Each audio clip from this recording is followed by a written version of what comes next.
Welcome back to SCV Today. We're here with Frank Ferry, who is a current City Council member, was, as of Friday, principal of Alemany High School, no longer at Alemany, and is going to be stepping down as a City Council member. So when the election happens, we've been having this great conversation.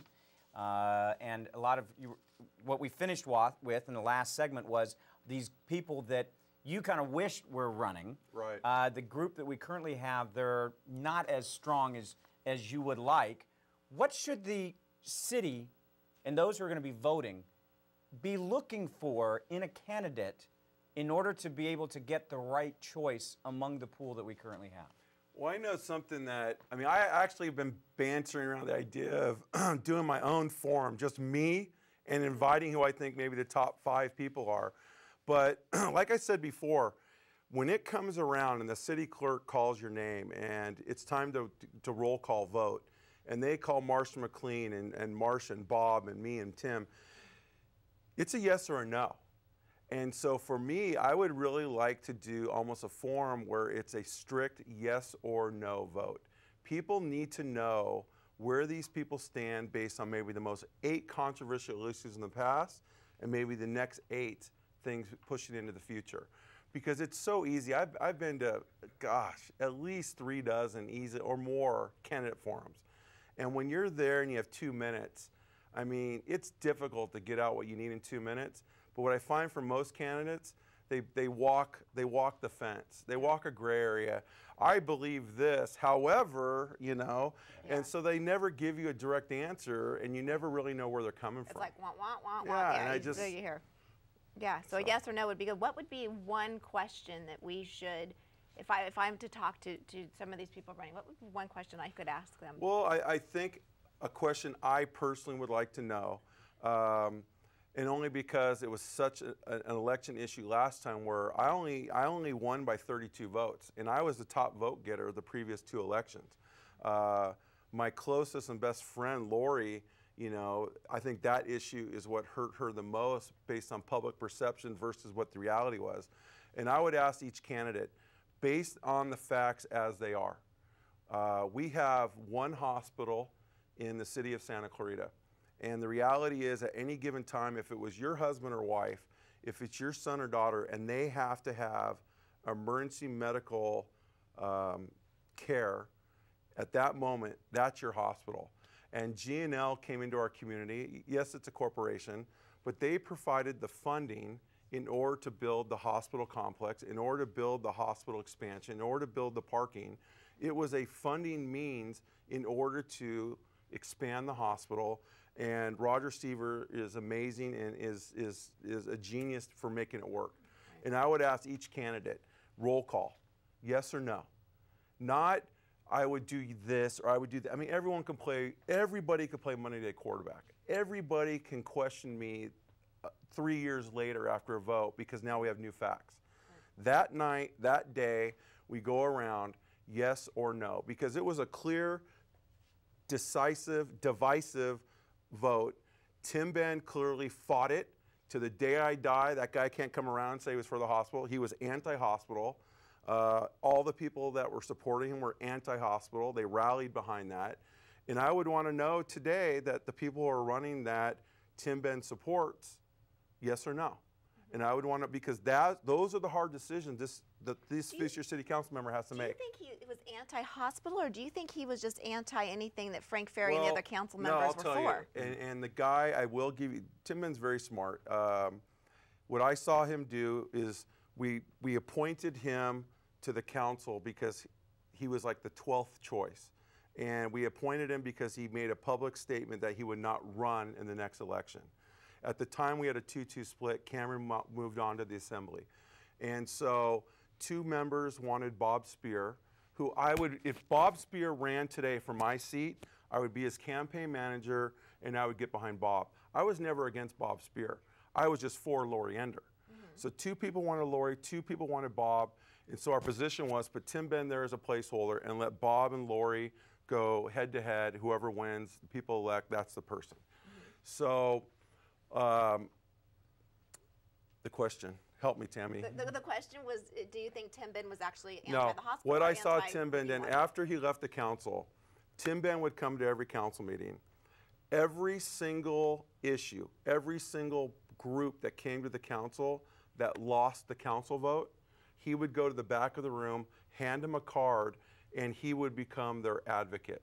So what Tim Ben did successfully over a period of time is he collected 12 groups of people that were disenfranchised by the city and the council. So if you were a Ben's Road person and we said we were going to put Ben's Road through, he collected that group. If you were against the hospital in this area, he put that group together. If you were union people and you were for the library union or any union member that was against us privatizing the library, he got that group together. So he successfully, over a period of time, brought everyone together, and it was the exact same time the Tea Party and the anti-government and cynicism were coming. He brought together literally 12 groups of people that had no common interests other than, for instance, they were going to build that development over at the Smizer property off Calgrove. So you got that community together to fight it. So he became this champion of the disenfranchised, and so he was able to run, and people didn't take him seriously. And I always warn people, hey, take this guy serious, take him serious, take him serious. The people that made this community great, they got caught with their pants down, they got caught unaware, they absolutely did not prepare, and now we have what we have. And he had a strategy and he executed it perfectly. Well, from the outside looking in, Dave and I have actually sat here on Tuesday nights watching council meetings with our popcorn, which it's kind of sad to say that it's become must-see TV since he's been there.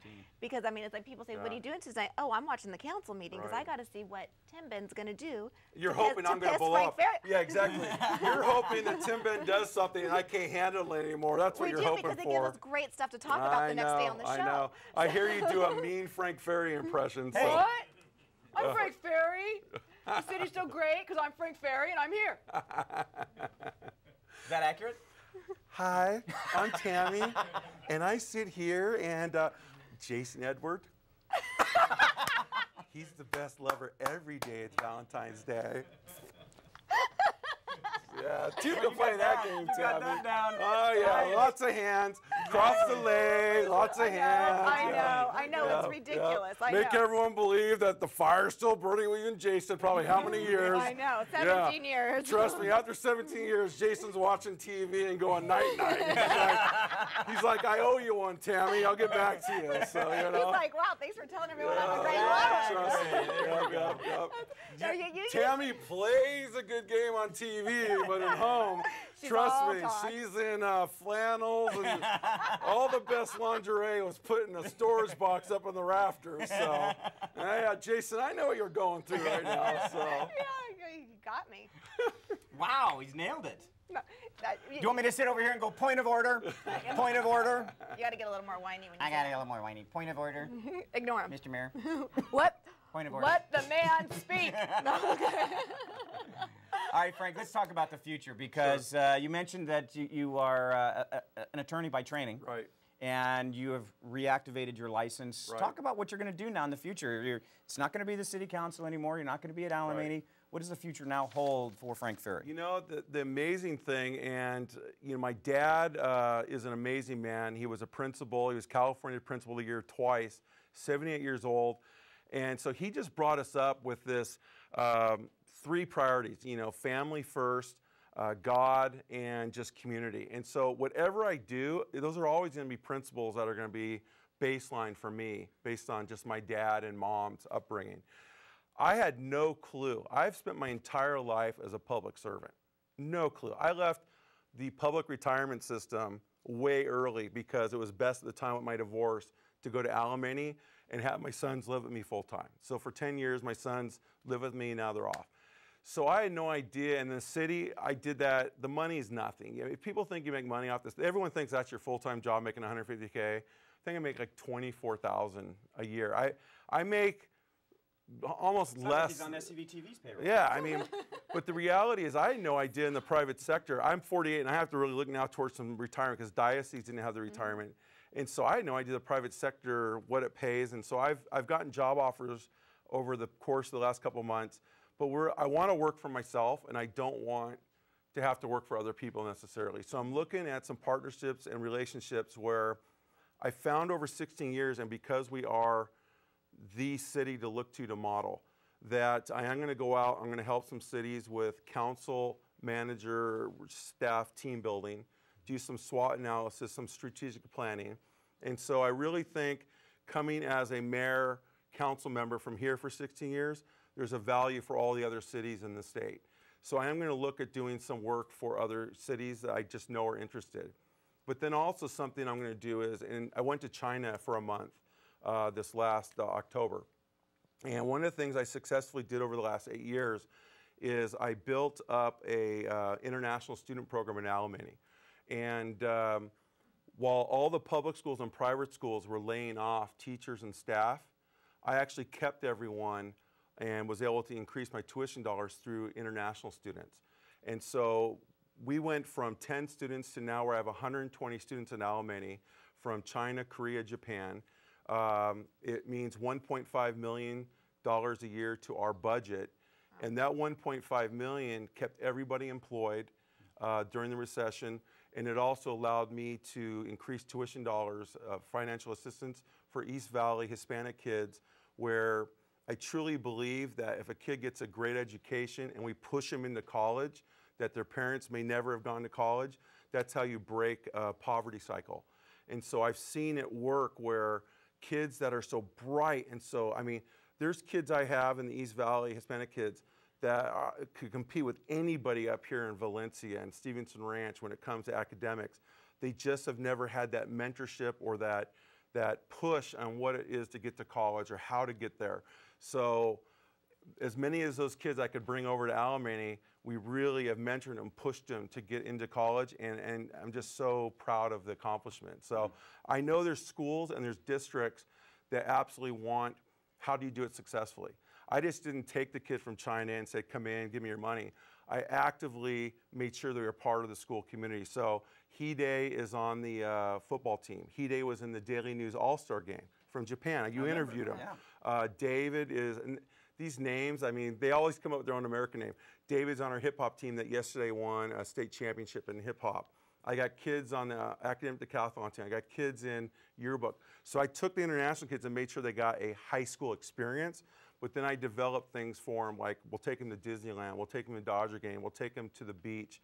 But then I also brought in about 4 classes of English classes to build up their English skills, because these parents over in China, they only have one kid. You have to remember, in China, you don't have brothers and sisters. You got that one son or daughter. And they'll actually finance or do whatever they got to take. If their kids don't pass a test and get into the top schools, and I can't imagine doing this, they'll send their sons and daughters as 9th graders over the United States for 4 years of high school, 4 years of college, just so they have the opportunity to come back to China and get a good job. And a good job there means working in a bank or work mid-level jobs that we would consider, not really college, but for them, it's everything. And they're willing to sacrifice that day-to-day contact with their kid to have opportunity. And so I think I have a benefit for a lot of schools that I'm going to go out and try to help them. Well, someone is definitely going to benefit from you, Frank Ferry, and we as a community are going to suffer a great loss with you not on our council. I'll still be around. I haven't always agreed with you, but I know that your heart was always in the right place, and we're definitely going to miss you, Frank. Thank you very much. I appreciate being here. I'll come back anytime. Frank, thank you very much. Thanks, I really guys. appreciate it. I do Frank appreciate Ferry. it. When we come back, Gary Chopay and Tim Davis, they have a new project coming up to help bring awareness to the homeless situation here in Santa Clarita. This is really fascinating. Please stay tuned.